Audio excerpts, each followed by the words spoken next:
talumees tuli, hakkas lehma lüpsma. Lehm tahtis ära joosta, talle see ei meeldinud. Siis tuli kana, õigemini kukk.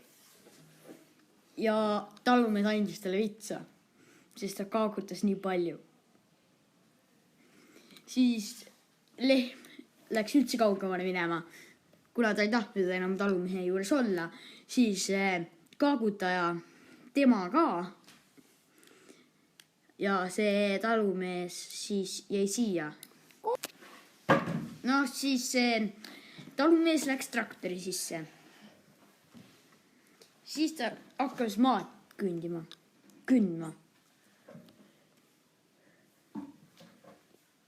Siis ta hakkas kündma. Kündis ja kündis ja kündis ja kündis ja kündis ja kündis ja kündis. Ja siis nad läksid minema. Siin jooksevad kukk ja lehm. Vastu tuleb meil Küülik. Küülik küsib, kuhu te õige lähete? Meie oleme peremehe juurest ära. Jah, tema ainult kaakutab ja annab vitsa, või mina ei kaakuta nii palju. Niisiis lehm ja kukk läksid edasi. Aga Küülik mõtles, miks nad pidid ära minema? See on ju nii imelik.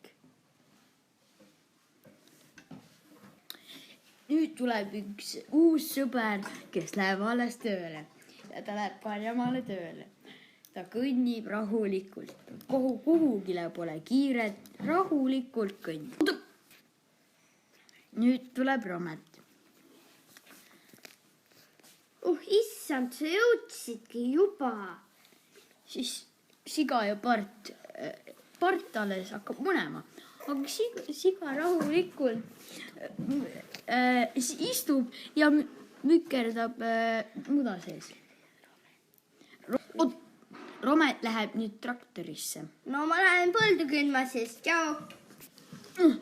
No, aga see on ju põld on juba ära küntud. Siis Romet vaatab imestusega, et kündud on juba põld. Niisiis läks ta koos traktoriga koju. Lähme koju.